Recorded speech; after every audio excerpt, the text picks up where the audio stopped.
And we're live. All right. Yay. Hey, hey guys. Hi. Hi. Hey, How you doing?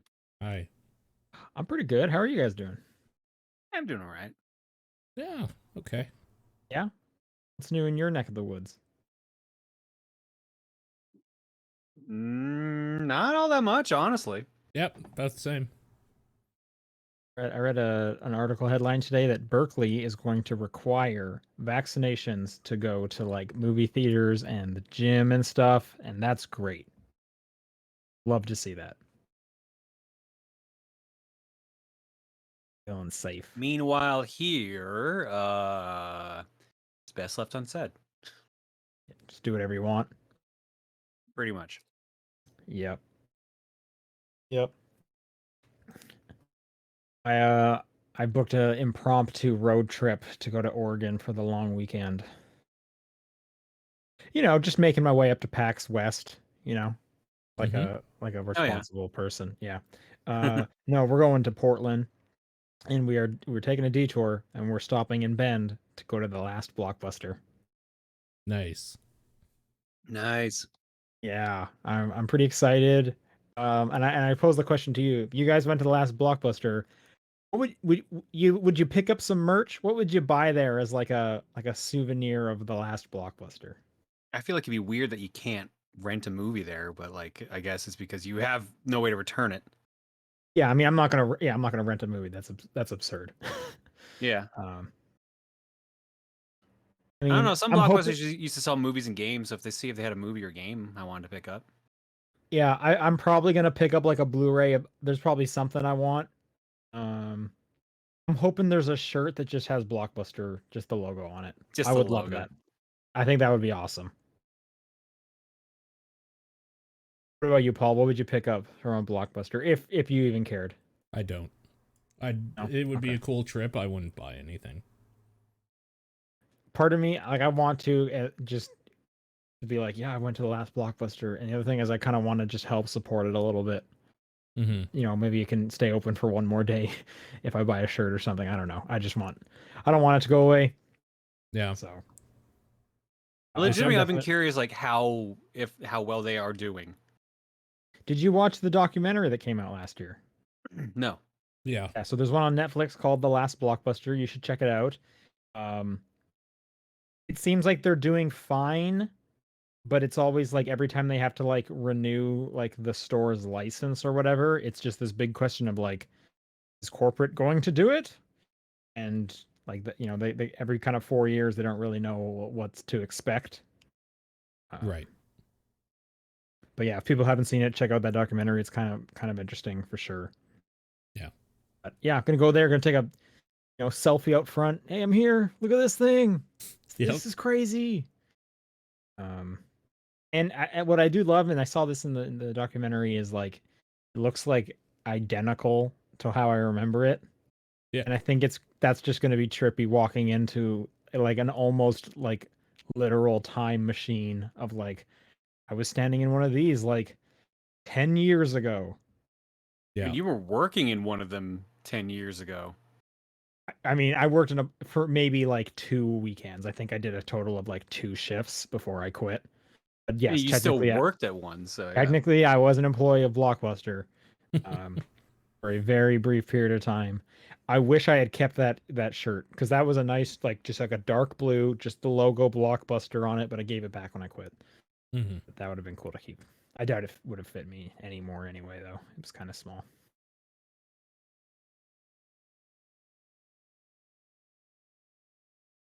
People are asking, what's the last video you'll rent physical form from Blockbuster? I feel like I've already done that. Do you guys remember the last movie you probably rented from a Blockbuster? No. No. No, because my roommates worked at Blockbuster, so they just brought movies home. Like I didn't need to ever go in. Legit don't Right. remember. Well, do you remember the last one they brought home? Nope. I remember I watched some Bruce Lee movie, but that might have been when my girlfriend worked at a different movie rental store. Legit Is do that not remember. Rogers Video? Yeah, Rogers Video. Okay. Trying to think. Mine would have had to have been when I was living at my parents' place. Oh yeah, I have no idea what that would have been. Absolutely no idea. God, I just had a flashback of memories. I remember why the Rogers Video my girlfriend worked at shut down is because people drove a truck into it to rob it. Oh, Yo, please tell us more about this story. That's pretty much it. Like they drove a truck into the building, they robbed it. We lived somewhat nearby, so we went down to go see it. It was wrecked, like game copies everywhere. So she Uh, wasn't working at the time? no, like the store was closed. It was like midnight, 1 a.m. It was like Okay. late. Sure. So we went down, just the place was wrecked. Cops were there, manager was there. Just like the whole game section was destroyed because that's where they drove the truck through. It was just a mess. What they do? Did they like break into the cash register, or did they just I take think, well, since it copies was of Rogers Video, they movies? also had phones, so I think they went and tried to steal the phones. Okay, Hmm. sure. Okay, that makes sense. Because like I'm thinking like when we were at EB Games, like every night we would deposit like almost all the money into like the bank. So like there wasn't a ton of money in store to rob. Yeah, I think Rogers kind of worked the same way, I if would I have remember assumed so. correctly. So it's like, what is there to steal? A bunch of like Blu-rays inside of like not official cases? I think they were either also in the same block or in a close block to a bank that they deposited at too. So like it super made no sense. It was just the phones they were going for. Right. Yeah, maybe they were gonna like dig a hole through the wall in the Rogers to into the bank vault, and it was this whole scheme. The truck made it much faster, way easier to do, obviously. Yeah, when I worked at Blockbuster, that's when I learned that the like magnetic alarm systems that are near exits typically are usually always not working. Um, and my manager explained it to me, and it's like, yeah, those things aren't turned on because if it goes off, all I can say to the person is, "Can you please open your jacket?" And if they say no, there's nothing I can do. They can What? continue walking out of the store because what are you gonna? You can't just grab the person and be like, "Open your jacket." Like that you're not allowed to do that. So it's like, yeah, we didn't get them fixed because they don't do anything. They're not helpful. So it's they're kind of just basically like a scarecrow. You're hoping that they'll just like scare someone into not stealing.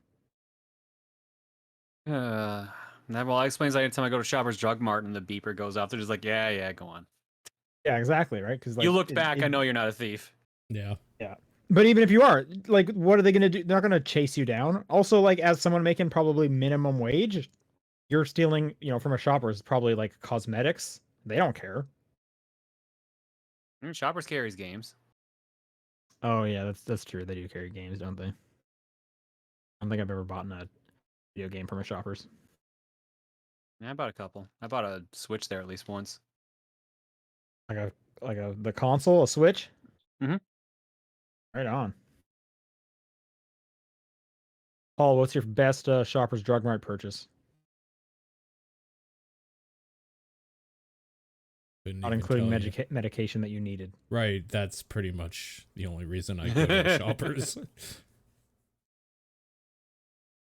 I was probably like some comic books. Bought like a Shonen Jump magazine there once. That was Oh pretty yeah, they Oh, used yeah, to like carry comic books. A magazine or something. Yeah, maybe.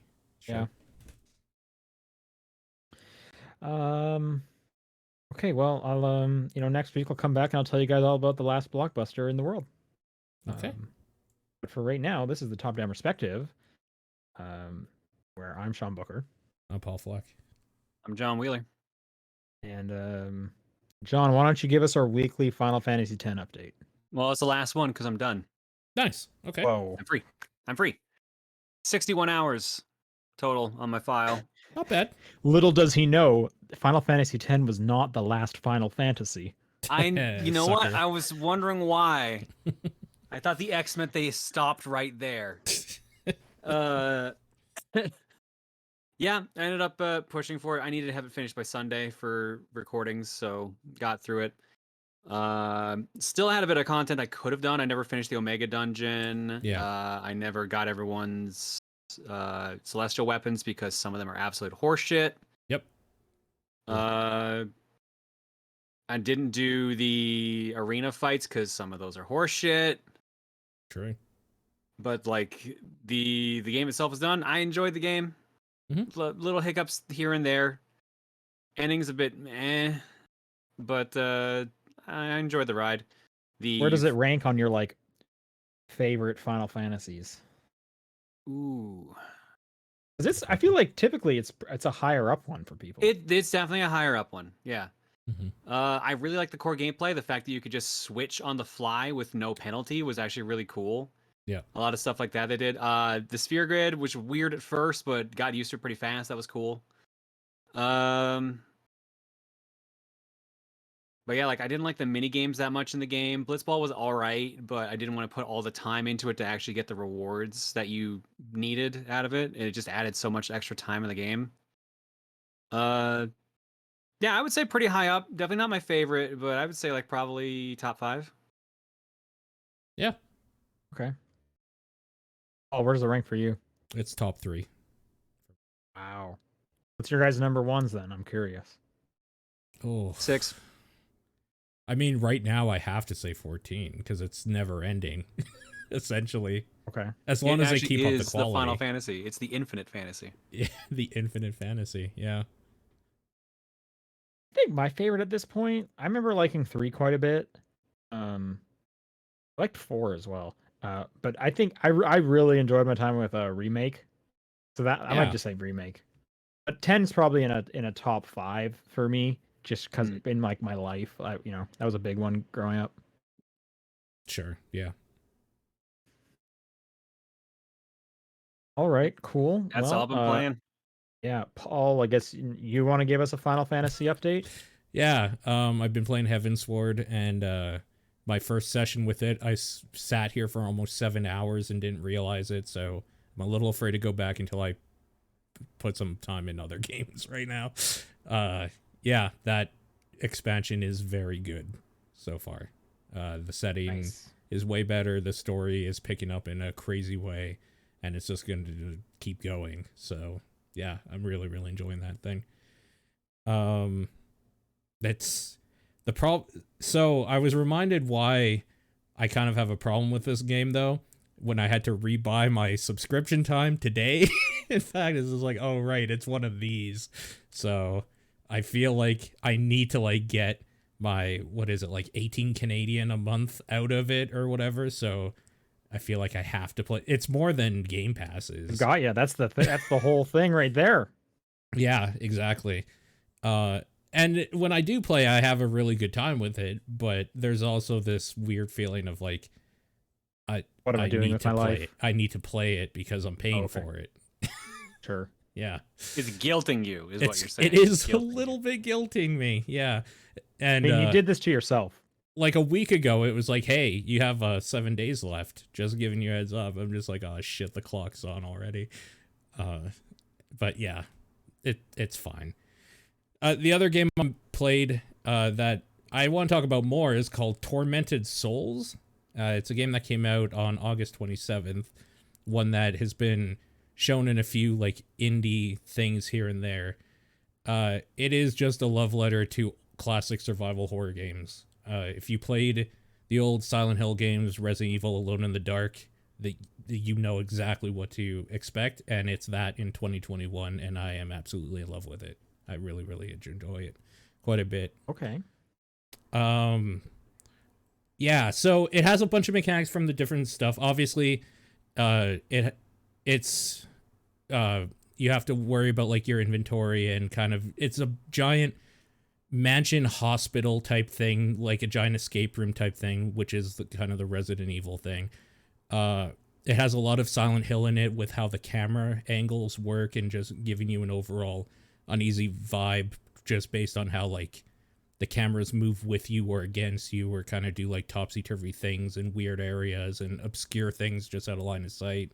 And it also has the Alone in the Dark instant death in darkness mechanic where if you are in pitch black for too long, you just die because something kills you or whatever. So there's a lot of points where you need to have a lighter out, but if you have a lighter out, you can't have a gun. So those areas you have to kind of run through and are like all spooky or whatever, but sometimes there's like a candelabra that you can light to kind of like stand in so you can take your gun out and kill stuff that's chasing you. It's cool. It's really well thought out, and how you move around that mansion hospital thing that you're in is extremely well thought out as well, with a bunch of different shortcuts leading to places you've already been before, so you don't have to backtrack a lot as you're making progress.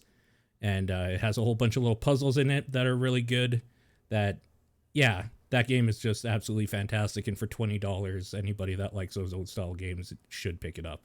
It's just really good. Oh, there's a demo for it as well, so you can try that out and then see if you like it and then buy it. But yeah, I can't say enough good things about it. It is totally one of those games if you like those games the way I do. And I can't wait to finish it off. It's been enjoyable. I'm about 7 hours in. I'm told it's about 12 hours worth of content, which is pretty good, I suppose. The speed run of it currently is at an hour and a half, so it is very much one of those, when you know how to get around in that environment, you will play through it fast, but the first time is going to take a while. Yeah. Tormented Souls again. You should check that out. That's all I've been playing.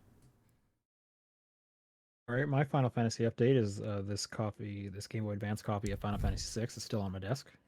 Cool. It's my weekly Final Fantasy update. That's a good one. Yeah, well, there you go. John's favorite. That's why I keep it so close to me at all times. Sure. I appreciate that. Yeah, I've been playing Psychonauts 2. Last week I was only like two head areas in.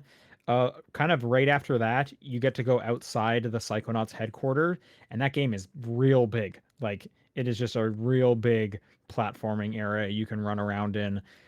And I think I'm nearing the end at this point, and this game is just extremely good. Like, I can't wait every time I get to a new stage to see, like, oh, what's this one all about? Oh, the theme is hair. Well, this place is definitely messed up. What's this one all about? Oh, it's instruments. This place looks super cool. Like, it is a treat for the eyes, and then it is so fun to just play through and see the wacky stuff they put together.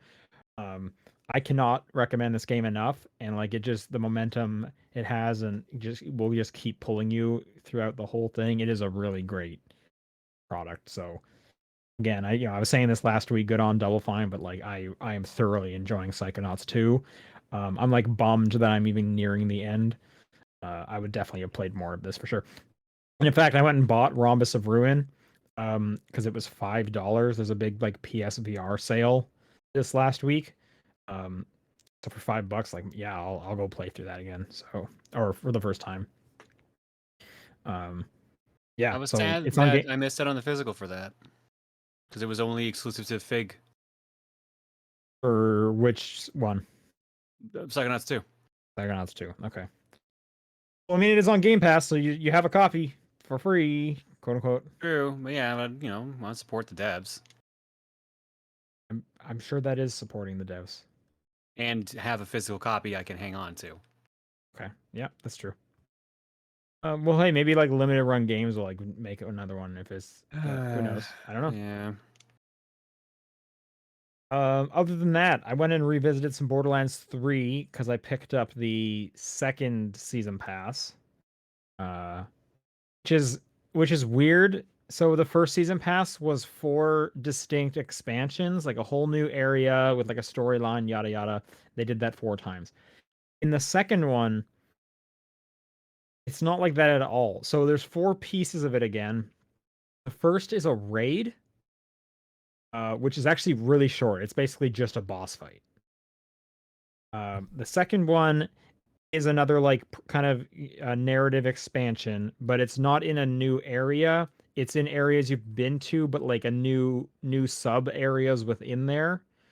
The third is the director's cut, which I think that's like the name of the season pass, which from what I understand is just a bunch of like behind the scenes stuff and like some developer commentary and some art. So that's just extremely not interesting, and I can only assume Claptrap is guiding you through that. So no, thank you.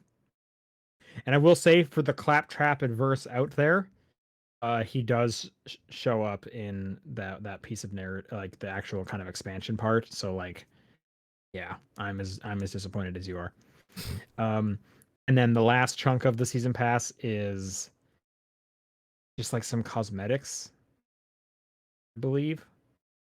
Anyway, it's kind of a bummer in terms of like wanting to play content. The first season pass is way better. That raid fight again is just a boss, and it's not even like there's no kind of puzzle aspect, there's no stages to it. It's just a Borderlands boss fight. So that was pretty lame. There is this new mode, and I don't know if it's tied to any of the season pass or if it was added on, but the one kind of interesting thing is this arms race mode that they put in Borderlands 3, which is essentially a battle royale, but just against bots that you can play co-op, obviously, because it's Borderlands. They literally drop you into like a huge map. They take away all of your abilities and guns, so you have to run around looting and fighting the various and computer enemies. And there'll be boss enemies you can come across. There's obviously there's chests and there's drops that'll be protected by enemies and stuff. It kind of works surprisingly well. I actually haven't been able to beat it. And a circle is drawing in, and when the circle gets to like the final size, you have to go take on the big boss that is like sitting in the middle of the map. So I do plan to go back and see if I can beat that because we tried twice and lost both times. But it's kind of interesting, and it definitely like because I got to a point in Borderlands where all the loot I was finding was a lot worse than what I had. And even if some of the numbers are better, it's like, well, this shotgun I have has just, a weird enough combination of abilities that it's like, even if the other thing does more damage, this thing's going to still end up doing better in the long run because it's checking more of the boxes for me. By taking all that stuff away, it's kind of like, oh, right, I'm actually looting stuff and getting new guns every time I finish a fight, which is a fun way to like reintroduce the mechanics that I had pretty much ignored for, I don't know, the last like 3 expansions to this thing. So that's pretty fun, and I really can't tell you for sure if everyone has access to arms race or not, but I think that's something worth checking out if you're looking for something Borderlands related. Cool. The last game I played, I've just been playing it today. Devolver is having a big sale on their mobile games, both iOS and Android. Pretty much all their games are like $1. So public service announcement. I would go check out if you're interested in any Devolver games. Gris is on there, Minute, sort of ditto. I picked up like 3 games that I had my eye on. We loaded up one today called Spaceplan, which is a clicker with a narrative element to it, and it's actually pretty great. The music is pretty cool, but you're essentially a spaceship circling an unknown planet. And obviously, you can click, or you can just let the number goes up by itself. But you're purchasing stuff using, I think you're generating watts every time you click. You're purchasing like solar panels. You're purchasing potatoes to generate power. Everything is power based, and then you spend the power to get more stuff. There's a large theme here surrounding potatoes. Everything you get is potato themed or named like a potato. For example, you eventually get the ability to send probes down to the planet, and the next thing I'm going to purchase is the Tater Tower. And when you first start to like send probes to the planet, the potatoes burn up, so you have to wrap them in tinfoil, so that they'll be able to withstand the atmosphere of the planet. Yeah, I don't know. It's pretty fun. They go to the menu is called like the make things menu, and so it's pretty tongue in cheek, but it's pretty fun for a clicker, I find, and it has a really nice minimalist aesthetic that I'm really digging. I wish both my eyes worked really well so I could fully see the very tiny text they're using, but for a regular person, it should totally be fine. That's Spaceplan. Right now, it's on sale for $1. But again, I just PSA, check out the Devolver sale on mobile if you're looking for some new mobile games because everything is $1 and Devolver puts out some really great stuff. And that's all I've been playing. So let's talk a little news. Not much happened this week, unsurprisingly, because Gamescom was last week, so they held everything for that. Sony did announce that this morning that they're going to have a big live stream next Thursday, which we'll definitely be talking about. And then, kind of alongside that, they mentioned that Horizon Forbidden West is now available for pre-order. And the only kind of real news out of this is that the PS4 version does not have an upgrade to the PS5. You have to buy them separately. That's kind of the only news. I saw a lot of people kind of freaking out about that. And it had to happen eventually. Yep. I guess for Sony, Microsoft still is doing the $60 pricing and you get the best version no matter what. I will just say, as someone who's kind of using both consoles, every time I'm trying to take advantage of these upgrades, every single game does it differently. It is so confusing. Like sometimes it's tied to a piece of DLC, sometimes it's not. Like I think like the Death Stranding one wasn't, but Final Fantasy VII you had to buy Integrate, and then there's the director's cut for Ghost of Tsushima. They all do it in like different ways. It's so confusing. And then Microsoft's over here just being like, "Hey, you buy the game once, you get the best version," and they're like currently working on making that version playable on Xbox Ones. Like it's crazy to see the difference between these two platforms at the moment.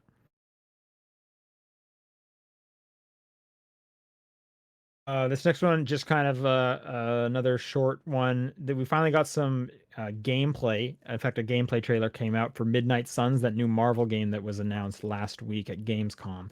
This is the one by Firaxis, the tactics Marvel game. Turns out it's a card battling tactics game. Which, as someone who likes card games, that's good for me. I saw a lot of people pretty turned off when they learned it's card based. Yep.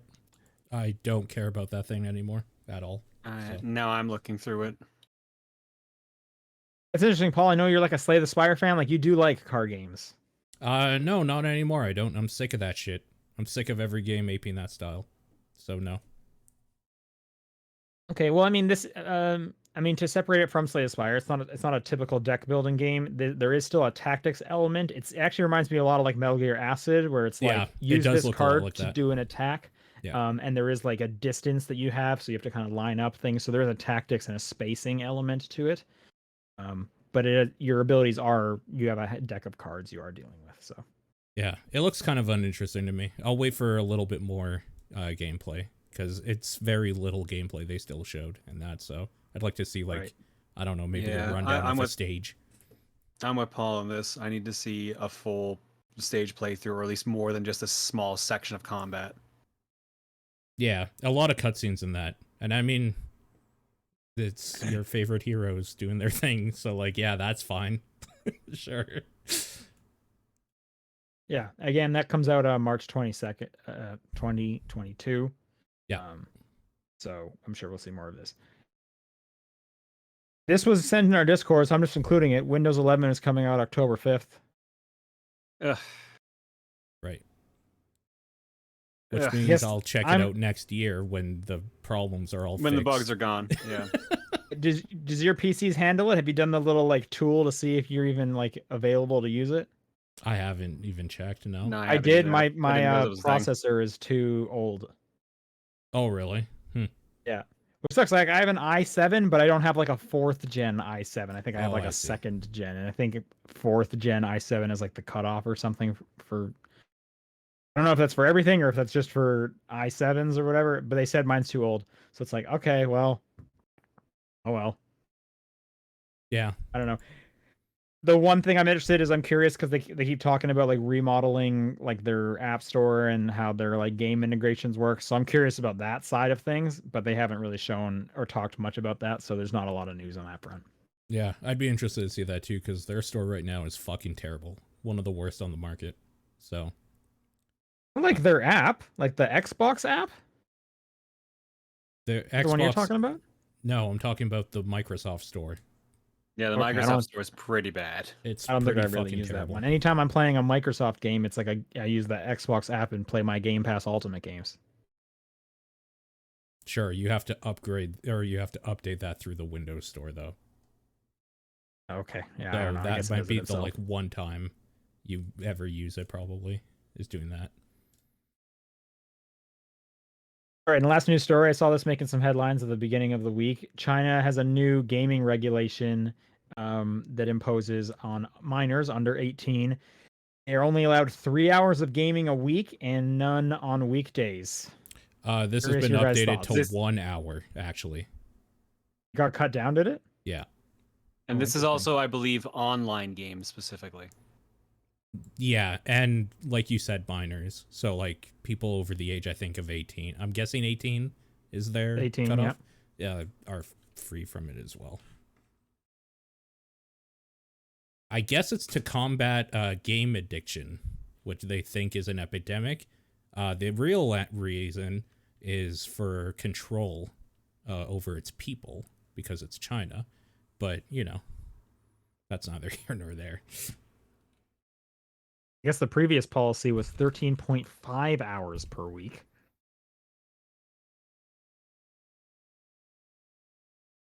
Okay. Yeah, I don't know. I can say personally, if I had this limit growing up, I'd be a very different person. Yeah. Yeah, true. And, that would have sucked. It's I'm not seeing the article. At least this article was not updated to mention the 1 hour. So I'm gonna have to check your word on that. Hold on. I found an article here. I'm just reading through it. Latest rules from the NPPA significantly reduce the amount of time minors can play online. Oh, sorry. Under 2019, people under 18 were allowed 1.5 hours on most days. So I guess it went up to 3 hours. Oh.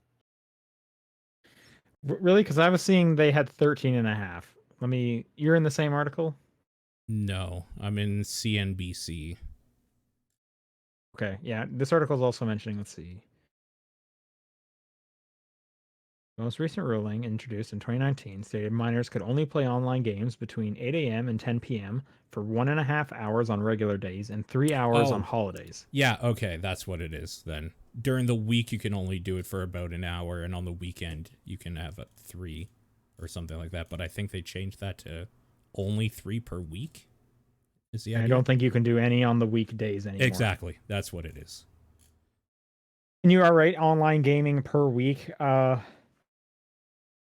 So I guess they wouldn't be able to regulate it if it was like a switch offline. If it's like not connected to the internet. I mean, there's still going to be ways to get around that with console games. Like you said, just playing offline. Yeah. Right. Playing on your older brother's account. Like, I don't know. There's ways to circumvent it, but for the most part, I think this will cut down on a lot. I have to assume it's like IP address. So even if you like swapped profiles, that just wouldn't work. That's my guess. Otherwise, that's too easy. Like, oh yeah, this is my 6 to 7 o'clock account, and then once that gets blocked, then I jump over to my 7 to 8 o'clock account. And yeah, I don't know. That's pretty crazy. I definitely played a ton of games growing up, and I still do. Oh. Not that it matters anymore. Here it is. But yeah, I would have absolutely hated that. National Press and Publication Administration told the state-run news agency that gameplay would only be allowed between 8 and 9, 1 hour. It used to be 1.5 hours during the week, 3 hours on the weekends and holidays. Now it's literally just 1 hour. And it's in that time limit. Weird. Sucks to be a kid in China. I mean, for a lot of reasons, yeah. Yeah. But most importantly, because they can only play video games for 3 hours a week on the weekend. Totally. All right, let's do some questions. We got a bunch this week. topdownperspective@gmail.com is the email address. At TDP Podcast on Twitter, the Discord channel, or John's P.O. Box are all great ways to send questions in. Mm-hmm. I can read this first one from Matthew that says, "Hey TDP, try to pitch a game you love without saying what it is and only talking about the things you don't like about it." Okay. Say you got it. We'll try and guess. So each one of us try to pitch it to the other two and see if they can guess it. Okay, let me pick a game, I guess, then quick here. You have them memorize enemy placements because they're put in unfair situations. The checkpointing at the end of the game is kind of bad. And it's not that long. somewhat recent because I feel like you were mentioning bad checkpoints recently. I mean, to me, am I right the with that, or am I checkpointing thing off? for me is Cyber Shadow. Right away. That's the checkpointing problem I think of. That's recent, but I don't think that's what he's talking about because of the end thing.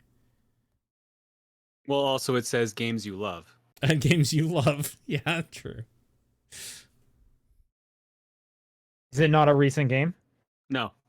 Oh, okay. Yeah. So maybe I was thinking of Cyber Shadow. You're on the yeah. right path.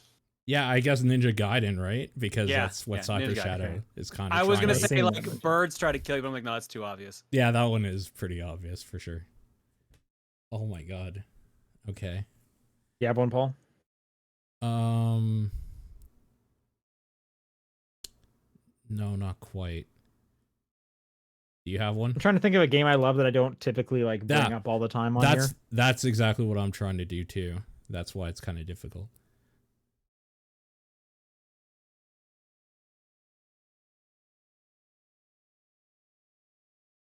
Because your mind like immediately went to like what's bad about Professor Layton or Phoenix Wright, right? That's exactly. Well, my first one went to like Burnout Paradise or Asura's Wrath, and like I talk about all those all the time. And then my mind was like, okay, let's do like Breath of the Wild. But now I can't think of anything that I like dislike about it. Oh, okay. Like, there was no point in so Breath of the Wild. Your brain's like, blocked that part out. Like I'm trying to think. I can't think of anything. Like, what was I complaining about for Breath of the Wild, or what was I complaining about for like Mario Galaxy? And it's like rain. Nothing's coming to mind.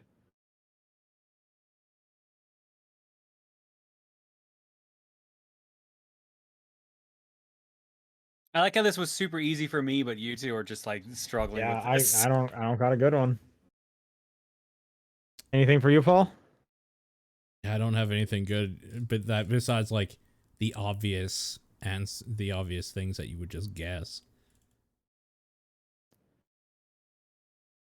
I mean, you might as well. Okay, let me try one here. Let me try one. Yeah, go.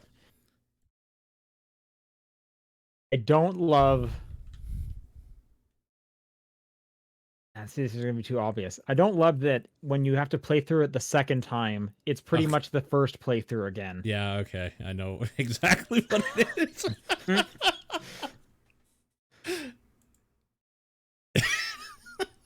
Yeah. Okay, I'll do a different game. I don't love when the kids are in the robots, they're naked.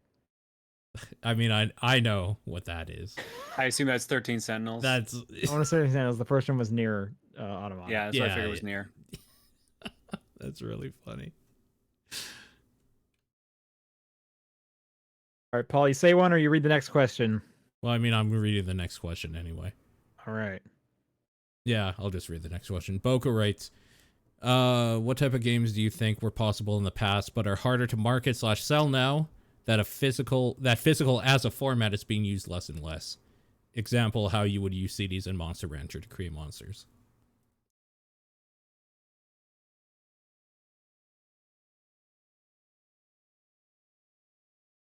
And with the Monster Rancher one, like if the console still had a disk drive, you could still do it. Mm-hmm.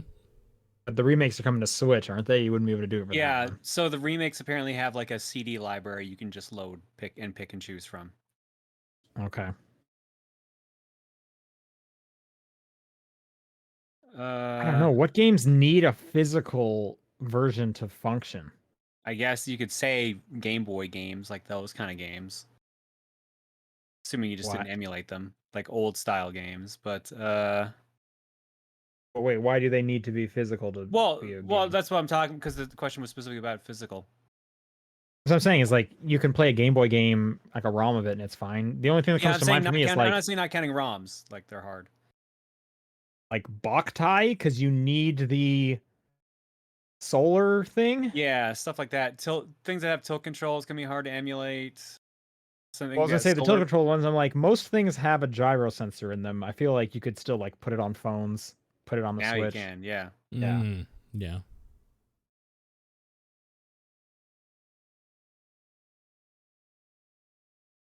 What games need something physical? I think Boktai was a good example. Rock Band, Guitar Hero. That's a really good example because like we're pretty much never going to get more Rock Band stuff because everyone proved with Rock Band 4 that they do not want to rebuy all their equipment again. I legit forgot Rock Band 4 existed. So. I play that game monthly. So remember in Rock Band 3 when they came out with the keyboard? Yeah, I have the keyboard. I never took it out of the box. Yeah, I have the keyboard too. I brought it to college with me, but it's back at my parents' place. I don't know, like VR games, but those are kind of picking up pace slowly.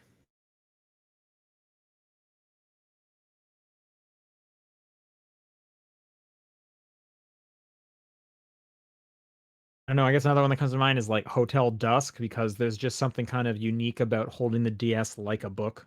Mm.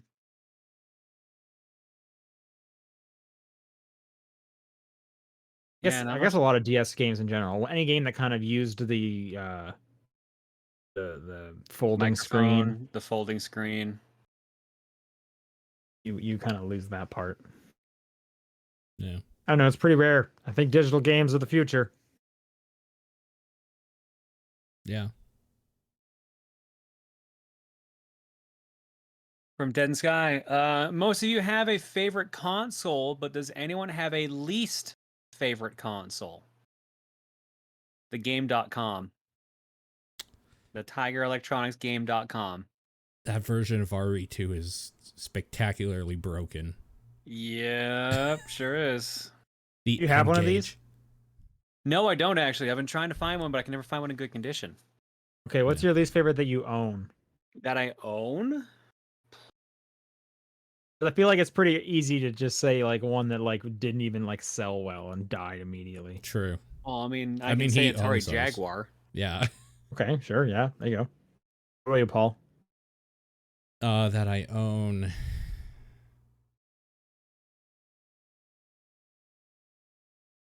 Probably. I don't know, my Game Gear? Oh. Yes. Low key, the Game Gear's kind of cool. It's just the system itself is a battery drain. Yeah, like I didn't use my Game Gear a whole lot.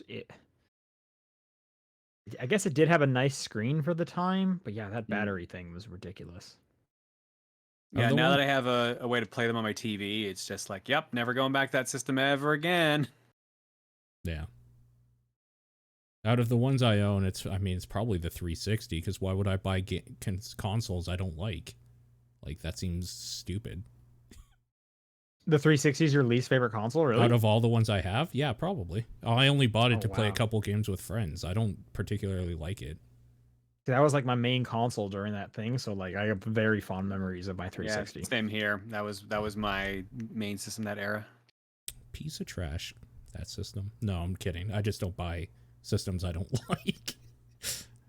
Because like I saw Ouya in chat is like, oh, I almost jumped on that, but thank God I didn't, because that was garbage. So yeah, I mean it's easy to say that Atari that came out like last month. But wait, that came out?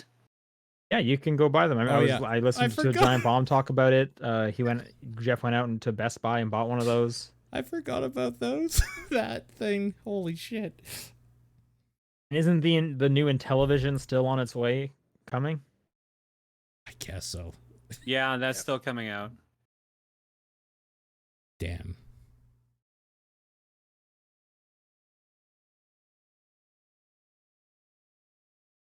They did. They came out. Holy shit. I didn't think the VCS was ever going to come out. Right, that's what it was. I forgot. You got to get one. Amazing. I'll look into it, but I'm sure it's absolute trash because no one, if no one's talking about it, it sucked. From what I understand, it's pretty trash, and like the subreddit is full of people just being like, is it gonna ever be good? I keep trying to go on customer service and asking why it's not working right. That sounds like a subreddit, yeah. Is it ever going to be good? Second part of the question. As a kid, did you ever impersonate one of your parents? whether it was a forged signature, a lie about whether or not you had permission to do something when confronted by a third party, or claiming you were the parental guardian on a website that required parental supervision. Probably did that. I definitely didn't do that because why wouldn't you just lie about your age? Like, why are you being honest? Oh, they're that you're usually the like, same thing. Like you're either like 13 or you have like your parent legal guardian's permission. Okay, yeah, I guess, yeah, because it's like, I feel like if you just said you're over 18, that you didn't even have to say anything about having a parent. I wouldn't say I've ever impersonated one of my parents, but I've totally lied and said, yeah, I can do this. Before. I feel like every kid's probably done that at least once too. Yeah, probably that one. I haven't impersonated my parent or like forged their signature. I did for a while when the 1 year I took band, they wanted us to practice our instrument at home, and I did not want to do that. And we had a sheet we had to fill out and say like, how many hours on this day did you practice? And your parents like had to sign it. And I would just like put a number down there and then ask my dad to sign it. And he was like, no, I don't really mind, but like it's not really great that you keep asking me to lie for you. And the crazy part about this, I wasn't even putting the like a right amount of practice hours down. I was still making it look like I wasn't practicing enough. So like, what was my plan? I was lying to make it look like I was half-assing it, as opposed to just zero-assing it. Like, why didn't I at least put the correct number down? I don't know what I was thinking. Sure, yeah. The Phantom Aegis writes, what is a game you want to see as an esport? It must not be one that already was. My answer is Pikmin 3 Bingo Battle. Mario Party. I just want to see the fist fights that come from that. Yeah. I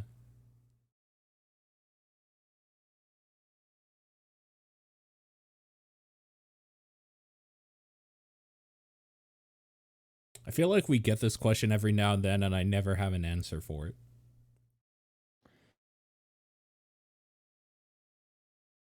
I think some like racing games, but you have to do it backwards would be pretty fun. Okay. I also used to do this thing when I played Smash Bros.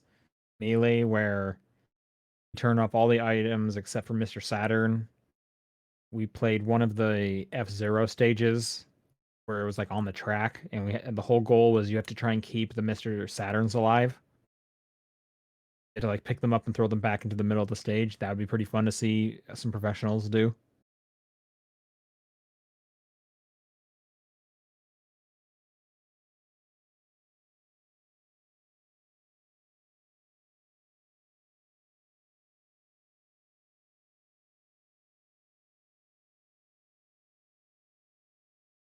Professional hide and seek.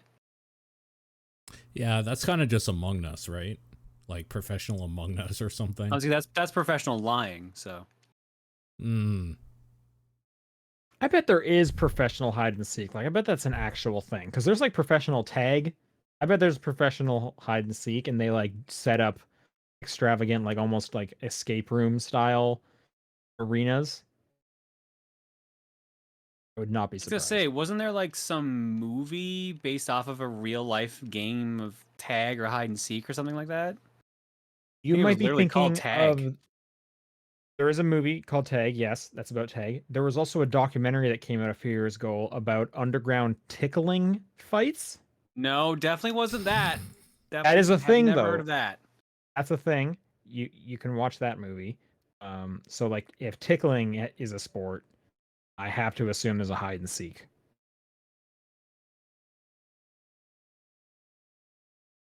Like professional brick breaker or Arkanoid head to head, I think would be real fun to watch. What is that? Like I guess a race. But they're playing the game, right? Not like a physical version of it. Oh, now I want the physical version. But yeah, I'm trying to think. Like, how does the physical version work? Was it ping pong? I mean, yeah, pretty much. No, it's just like, yeah, it's like ping pong or racquetball, but you have like a yoga ball and you hit it with a baseball bat. Okay. Oh, so it's like that mini game from one of those like Connect games. Yeah. Yeah. Like you've got a bunch of like cardboard boxes you can knock over, and you have this yoga ball you have to just like knock into walls. You can get like little items and power ups that the attendees throw at you and stuff like that. Sure. I think going back to the hide and seek one, isn't that just like Dog the Bounty Hunter? Yeah. What? I Most guess. things are though. That kind of what that is. Yeah. All right. Question from Hebrew Lantern: is a Pop-Tart a calzone? No, it's not. Next question. Yeah, I don't. A calzone is an Italian turnover filled with usually pizza toppings or a folded pizza. That's literally the definition of it. So no, a Pop-Tart is not one. Yeah, wouldn't the calzone, like the equivalent, then have to be like only sauce is inside it, and then all the toppings are on top? I 'Cause mean, that's how you could put sauce and cheese in a calzone, and if you're ridiculous, call it a Pop-Tart. Pop-Tarts, don't they just have like the goo inside them, and then all like the like this one's birthday cake flavor, and all the like sprinkles are on top? Yeah, generally. Whereas the calzone, everything is inside. It's not just you bite it and there's pizza sauce inside. Yeah, no. The only way I could see saying yes to this is if you actually considered like, dessert pizzas. Yeah. Mm-hmm. Those aren't pizzas in any way other than they're also a circle. Sure. That's the only way I could see you saying a Pop-Tart is like a dessert calzone. Sure. It would be more like if you took a pie and then like folded it or something. That would be more of a Pop-Tart calzone sort of thing. Yeah. A Pop-Tart isn't a calzone. I don't think it is. John, where do you land? I don't think it's a calzone. Yeah. Next up from Suku. If you had but 1 hour a day to play video games, would you play something familiar or always something new? How long can you live like that? Well, I had to do that. That was called my childhood. So Yeah. I played. If I was able to, I'd play something new. But when I couldn't afford to, it was something familiar. Nowadays, if I had to do that, You had like an hour-long restriction? oh yeah, I was only allowed 1 hour of gaming a day. Oh man. That was for. Did you grow up in China? No, I knew you were gonna do that. No, there was like my parents were concerned I was playing too many games, and I had a Tetris effect thing where I kept hearing the sound of one of the games I was playing at the time. So they're like, yeah, you're only allowed to play like a half hour or an hour a day. I think it was a half hour at first, and then they upped it to an hour or something like that. So, like, But good that behavior. lasted for a couple years. How did they find out about your Tetris effect? Were you going around being like, "Did you guys hear that?" I legitimately, yeah, like, did you hear? Did you hear that? Like, what was that weird sound? You're like, I don't hear anything. It was one of It's those. a ghost. I ratted myself out basically. Oh man, rookie's mistake. I was like 7. You gotta keep it bottled inside and then tell your therapist about it when you're like a teenager. Super healthy. Super healthy.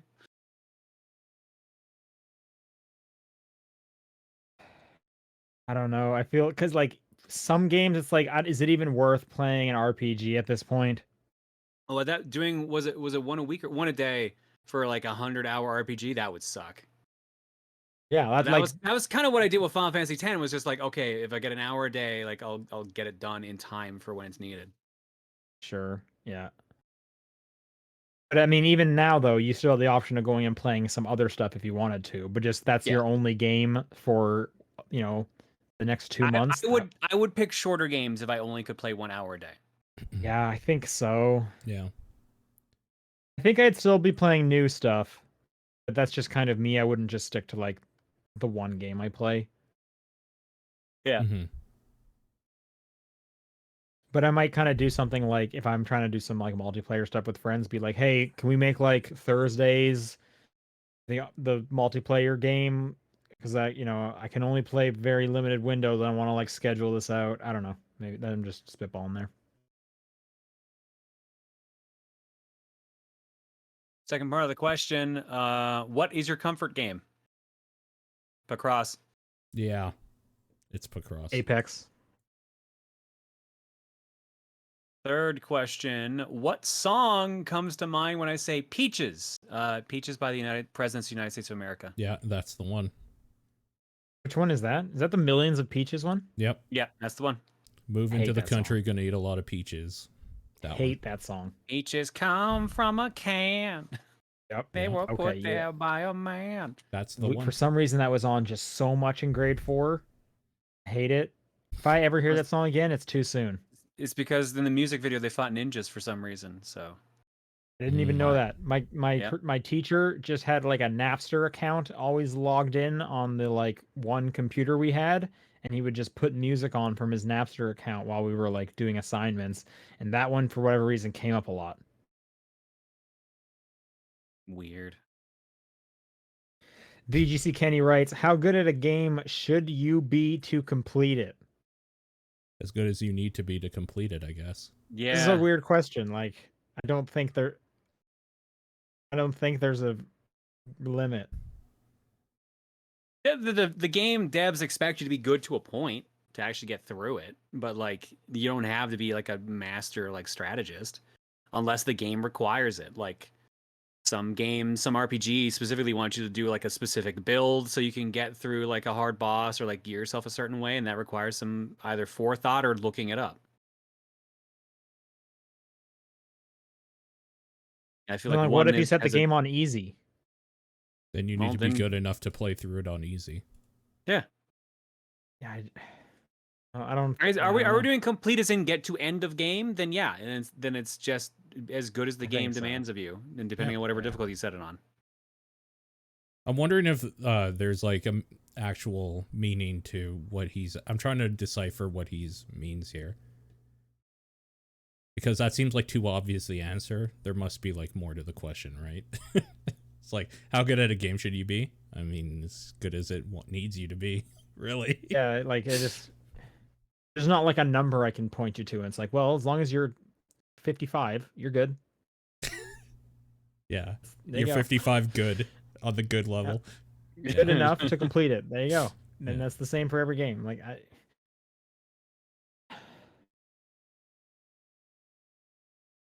Yeah. that's my answer. 55. Okay, yeah, that's a good answer.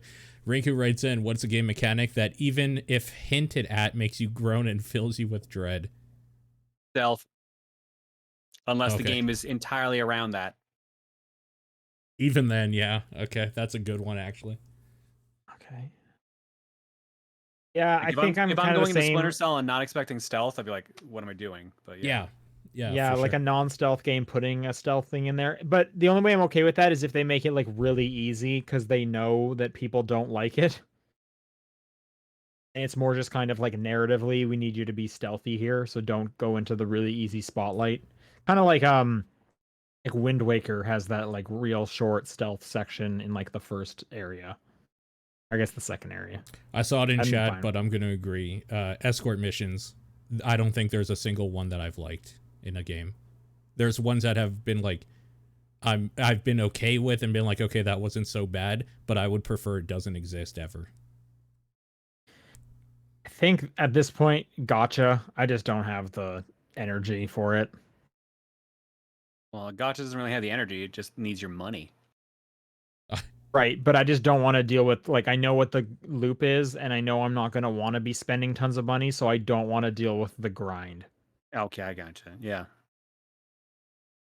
And then there's the whole thing of like, well, I need to like start looking at what like the best characters are, and am I even playing a character worthwhile and stuff? So that part's just I just don't have the energy to deal with all that. Sure.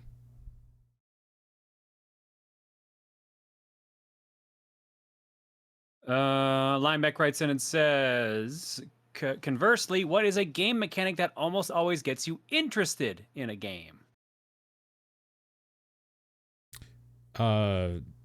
Double jumping makes every game feel better. It just I was does. just thinking if it has a double jump, that's probably gonna make me happy. Speaking of which, Psychonauts 2, you got a double jump. Ooh, okay. Start Yeah, with a double first one jump. had one. Yep. I was probably gonna say like flight or like like flying battles usually. Okay. Like dog fights are usually like Like in a interesting to plane? me. Yeah, in a plane Oh, or like okay. even if you're like a flying character. Okay.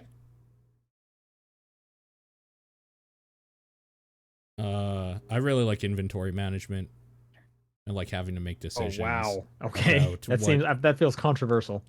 I really like having to make This does decisions. explain Resident Evil though. And like Really does every explain game like what- that. I Yeah. like making the decision of what to take and what not to take and how that can affect my gameplay. And then getting to the point where eventually I can get good enough where I don't have to take anything that I don't need to just get through a thing. So there's another mechanic I don't like, encumbrance. Okay, Oh, hate encumbrance that. is Yeah, I a hate little encumbrance. different for me too, but I've kind of stopped doing the Skyrim pick everything up thing anyway, so it doesn't bother me as much as it used to. I had the same reaction with like stamina systems. So Oh, a game mechanic I hate. I hate weapon degradation in every single game it's in. Breath of the Wild. Just pick the separate mechanics of Breath of the Wild, and we all kind of have one we hate. Sure. I mean, I hate it in every game. Dark Souls, any hack and slash that does it, MMOs. I just hate it.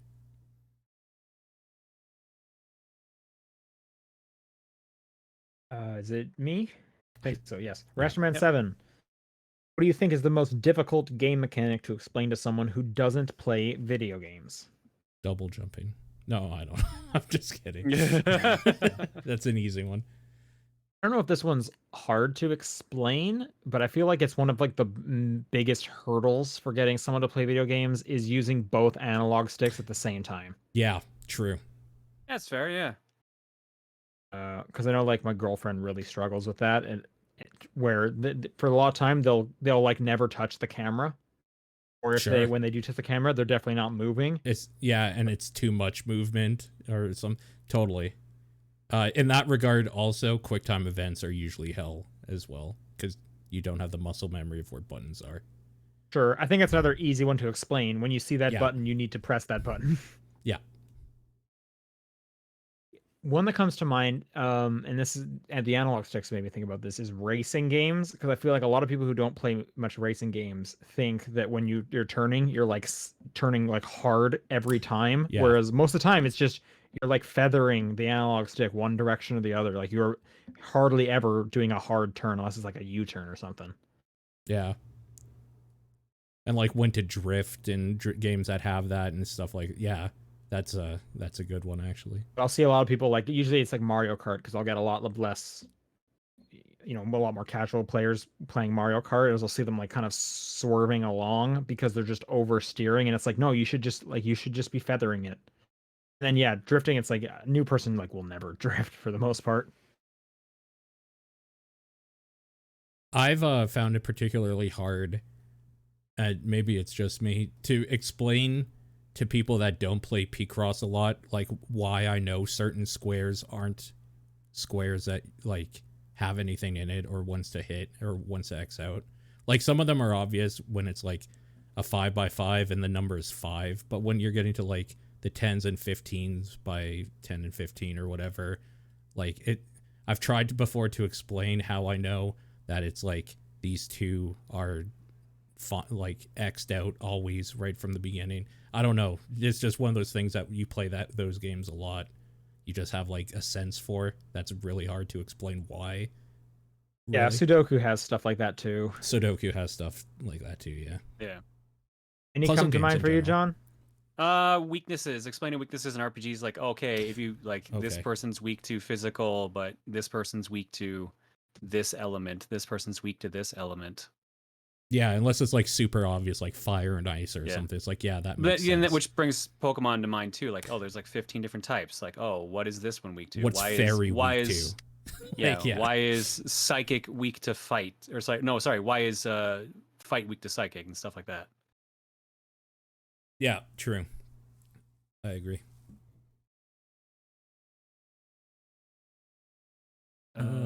That's me, Decoy Troy.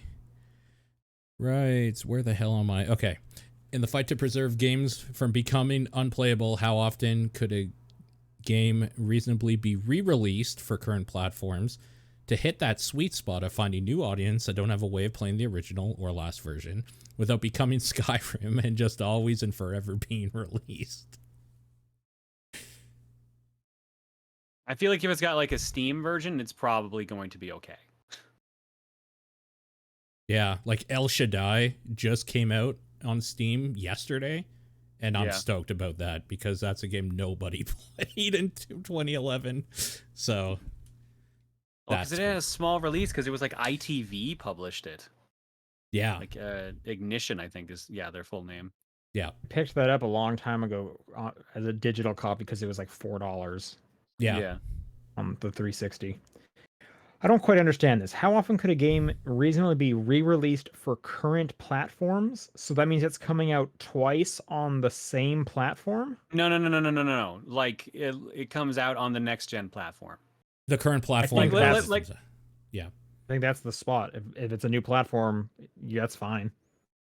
Sure. Okay.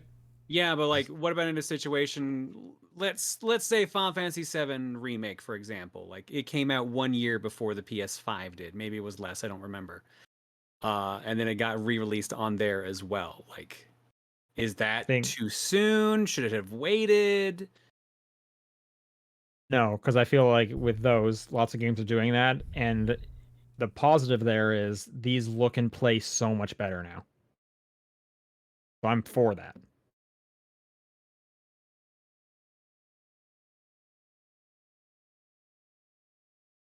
I just wonder if we're ever going to get to a point where like practically every game gets re-released on a next gen. So you buy like a new system and then it's like, okay, here comes all the games from last gen. And I don't mean like Xbox carryover compatibility like we currently have. I mean like straight up like Wii U Switch, basically. Yeah.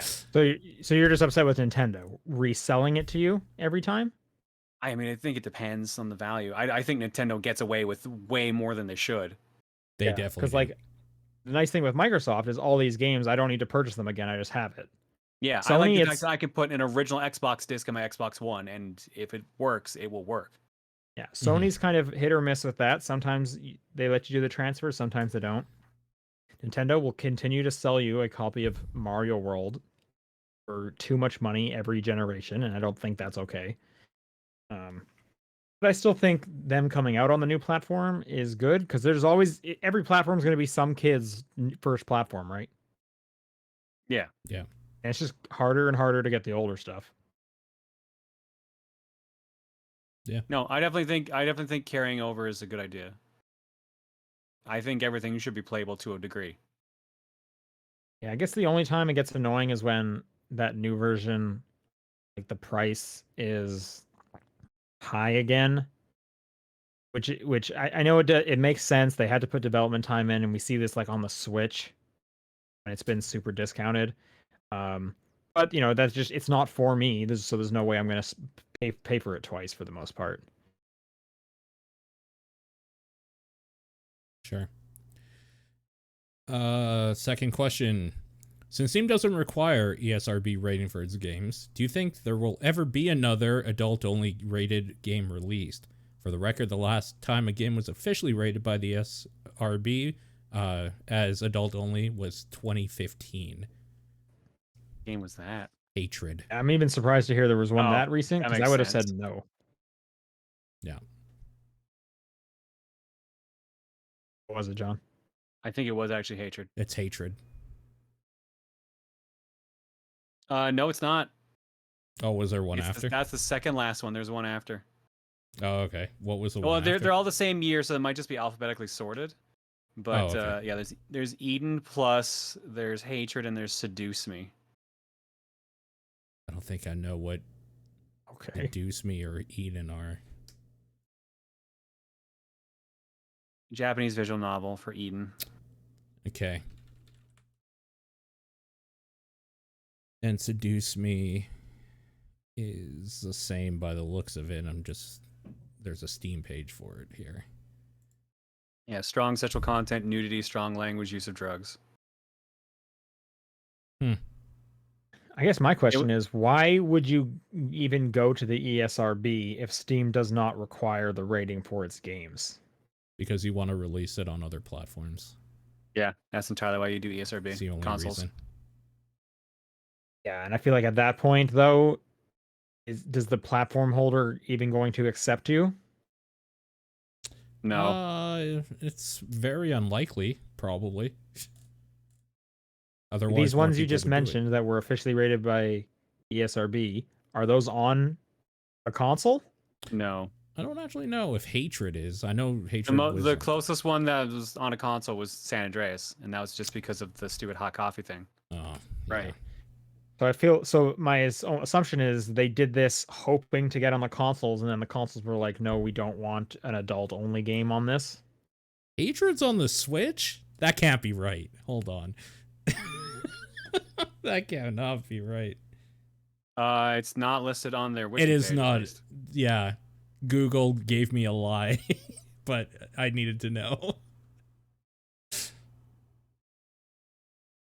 You might Yeah, be I thinking just- of Ruin or Sunny. It's got a similar aesthetic. No, if you Google Hatred, you know how like Google has the random shit it pulls Yeah. from sites on the side as like a quick look at it. If you go to platforms, it says Nintendo Switch, but I didn't think that was true. I think that's false. I feel like it just doesn't really make much business sense other than you're trying to generate headlines. And I'm assuming getting the ESRB to rate you probably costs some money anyways. So you're just throwing away money, I would assume. Yeah, looking it up, it says the only physically mass-produced AO game was San Andreas. The only other game that was going to a console that got an AO ranking was Thrill Kill, and that game never came out. So yeah, AO does not Thrill touch Kill. consoles, basically.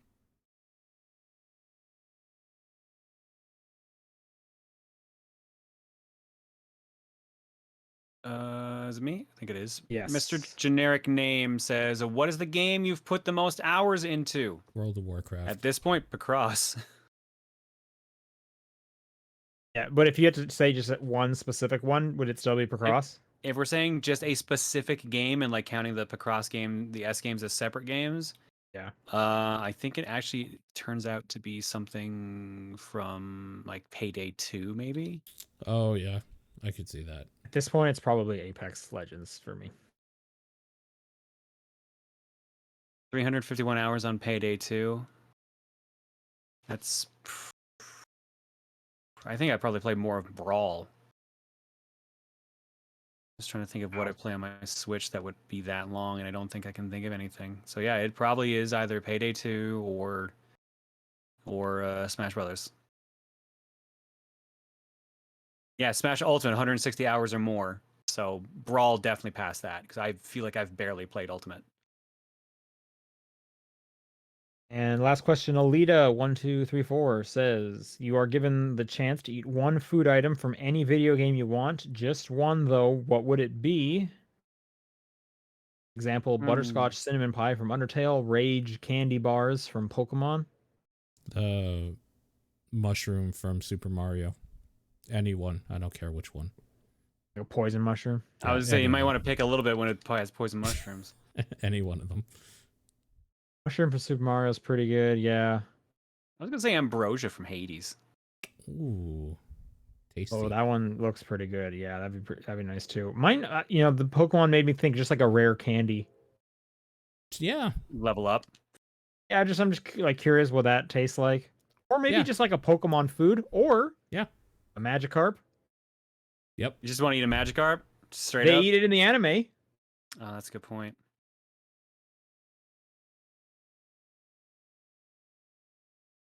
And I was thinking like, pizza from TMNT, even though it's like garbage pizza, but also pizza's just really good. It always looks so good too. That's going to do it for questions. If you have a question for next week, you can send it to topdownperspective@gmail.com, at TDP Podcast on Twitter, the Discord channel, or John's P.O. Box. What's your game of the week? I guess Final Fantasy X. Tormented Souls. And mine's going to be Psychonauts 2. In terms of some stuff to keep an eye out for, Paul and I did a spoiler cast with a friend of mine guesting on 12 Minutes. So if you have any interest in that game, or you don't care if you get spoiled, you can go check that out. It should have shown up on all the regular feeds, and it's on the YouTube channel. And if you haven't heard, the next TDP Plus game is Super Mario Brothers. Yes, that one. So stay tuned for that by the end of the month. Other than that, we will see you guys next week. Bye. See ya. Everybody.